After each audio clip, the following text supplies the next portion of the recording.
The fact that I did so much walking. You have to come here. A lot of people don't like to acknowledge change. This eggplant.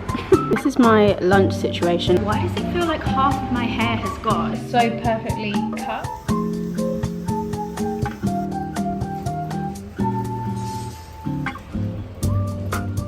Good morning everyone, welcome back to another vlog. I hope you're all doing well. So I got back from Melbourne this week. I had such a great break. I wanted to take that week to just switch off from work, but I took a lot of content for like Instagram stories and reels and things like that, so you can head over to my Instagram if you want to see Melbourne content there. I've made a highlight reel for Melbourne because there's lots of suggestions in there for like my favourite cafes, restaurants and things to do in Melbourne, so I loved it. It was so nice to go back to a climate that was very similar to the UK. I couldn't actually believe how similar the climates are. You can experience 4 different seasons in one day, which is so much like England. One morning it can be really cold and rainy and overcast, and then by the end of the day it could be like 28 degrees and you're wearing summer clothes. But yeah, I loved Melbourne. I thought it was a really cool place.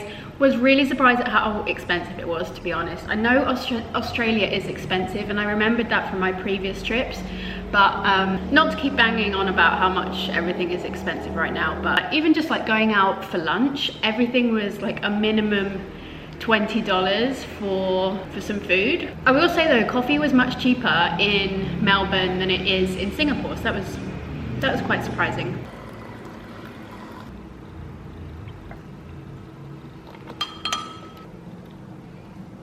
Another thing I really loved about Melbourne, I was really excited to just go back to a city because I'm really in this weird moment in my life at the moment where obviously I lived in Singapore for 8 years, then I've been living in Bali for the majority of this year. So contrasting city life with more like island life has been really interesting, and I'm still trying to figure out like what I prefer. There's so many different aspects of each lifestyle that I like. And so when I went to Melbourne, I was really excited to experience city life again. I think what's great about city life is it feels like there's always so much more to do. And obviously in Melbourne, it's a climate where you can actually go out for the whole day. You can walk around the city for the whole day. It's not like humid, you're not gonna be dripping in sweat. The fact that I did so much walking, I have talked about it on Instagram a couple of times, but you can't walk here in Canggu. It's like the most unwalkable place to live. It's just not made for walking, which means that my life here compared to Singapore is so much more like sedentary now. I don't walk as much, I don't get as much exercise, and that obviously partially is my fault. Like I could exercise, but walking was just such a huge part of my life in Singapore. And so when I went to Melbourne, I was walking so much every day and I was looking at my steps and I was like, I just felt better for doing it. And it's something I'm really struggling right now with. I'm like, how can I incorporate walking into life in Bali? It's really, really quite difficult. Today's video is kindly sponsored by BetterHelp. Nothing is better than coconut water when you are living in the tropics. Ice cold coconut water is just so good. Last week I did a Q&A on my Instagram, and there was one question in particular that really stood out to me, and I thought it would be a nice idea to cover that topic here in today's vlog as well. And that is the topic of life changes. Someone asked me, how do you cope with huge life changes? And I kind of feel like I'm someone that can give advice on this, seeing as my life has kind of changed drastically in the last 3 years. I obviously moved country, got divorced, separated from my partner of 10 years. That in itself is a huge life change. Yeah, I'm just in a very different place to where I was 3 years ago. So with regards to how can you cope with change, I think the first step is acceptance. I don't necessarily think there is a timeline on how long this takes, but acknowledging the change is definitely important. Because trust me, being in denial is not the way forward. You are only going backwards, or you're keeping yourself stuck in a rut if you are not accepting the change and moving forward with that in your day-to-day reality.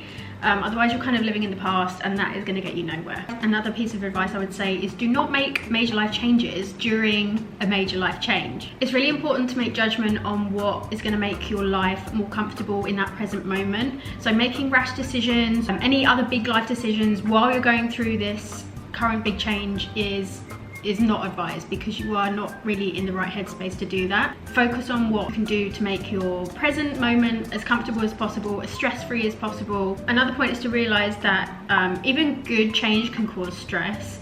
So say for instance you got offered a job overseas and you're going to be moving over there, although it's a really exciting big move, it can still create stress. You know, moving countries is stressful. Yeah, I think you just need to be able to acknowledge that again and not go into it thinking, oh, this is going to be like easy and breezy. Lots of change, no matter if it's bad or good, can be stressful.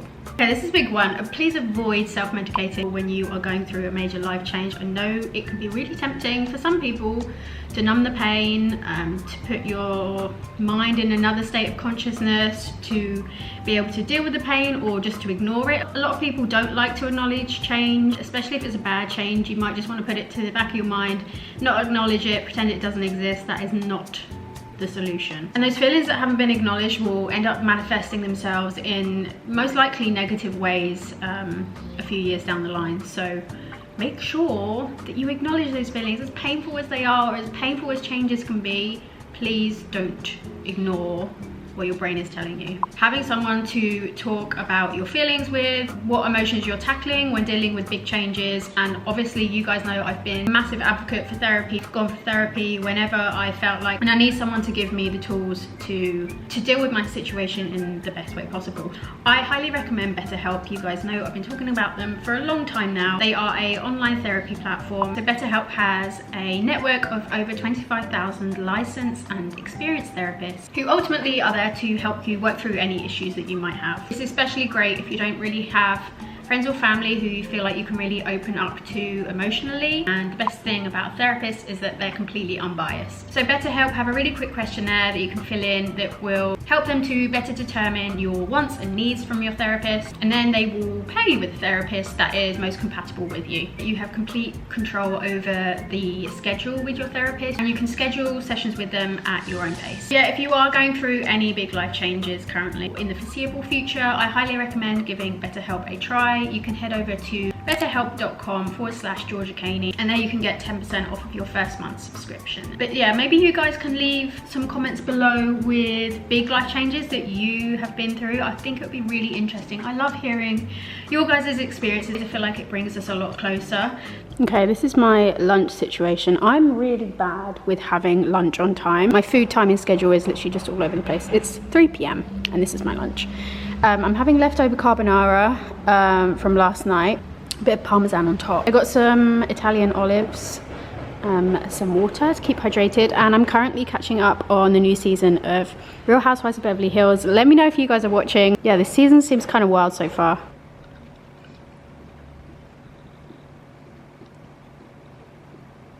I am exhausted and equally ravenous. It's that time of the month, and I'm not kidding you, when my period is due, about 4 days up until that, I am so hungry, and it's really out of character for me to be like usually I don't really think about food on the day-to-day, but those 4 days I'm just like, honestly, I've been thinking about this dosa all day long. I was meant to have a healthy dinner tonight, and I was like, nope, not doing it. So I've just ordered chicken burger and sweet potato fries because all I want is carbs, and I'm so excited. I've just been spending most of the day focusing on House of Panja because we launched our Black Friday sale today. If you guys are in the market for some new art prints for your home, or if you're looking to buy gifts for friends, we have some really awesome artwork on there. We're actually doing 30% off, which is the biggest sale we've ever done. We don't really do sales at all. So yeah, you're definitely getting yourself a discount, and if you are based in Singapore, we offer free delivery, and you also have the option to have framed prints delivered to your home as well. We'll make sure that they get to you in time for Christmas too.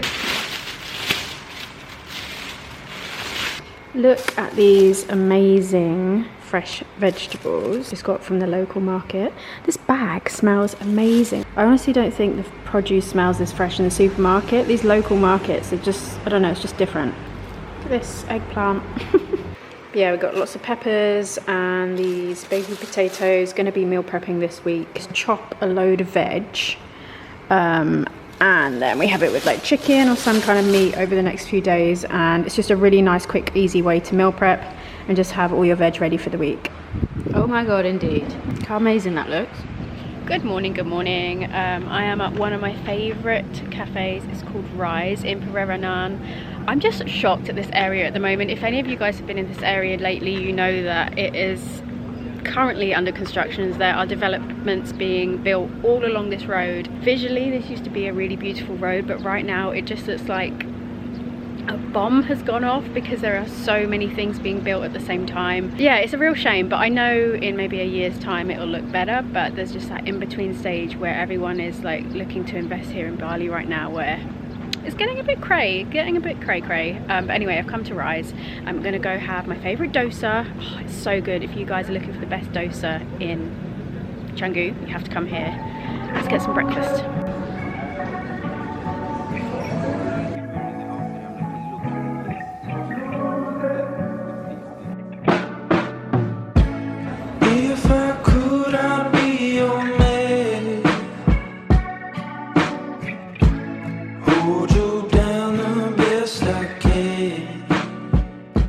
Like so perfectly cut that they look so soft. Like, they came back from war and then they made them build the Great Ocean Road with promise of like free accommodation and food and whatever, but it was like very basic camping tent situation. And it took 13 years to build, I think. Really? Yeah. Okay, so I just washed my hair. I have a new hair washing regime now because basically the water here that you shower with in Bali is really hard water, and I've been starting to lose a lot of my hair, which isn't something I ever thought was going to happen, and it's quite scary, to be honest. I've noticed that my hair's been thinning so much, and when I put my hair up I was like, why does it feel like half of my hair has gone? Then I realised how much I was shedding and how much had come out in my hairbrush, and basically I think because the water is so hard it's been messing with my hair. So I am now using the Balian water, which is the drinking water that we have here. I'm using that to wash my hair with. I'm basically just going to put less heat on it, like as much as I can. But yeah, it's really scary, to be honest, and I hope it doesn't get any worse, but I am glad that I'm now aware of the problem. I have been using a shower filter for the last few months, but I don't think it's been working. I don't think it's really made a difference. So if any of you guys have any suggestions on how to prevent this from happening even more, or just kind of like save my hair, please do let me know.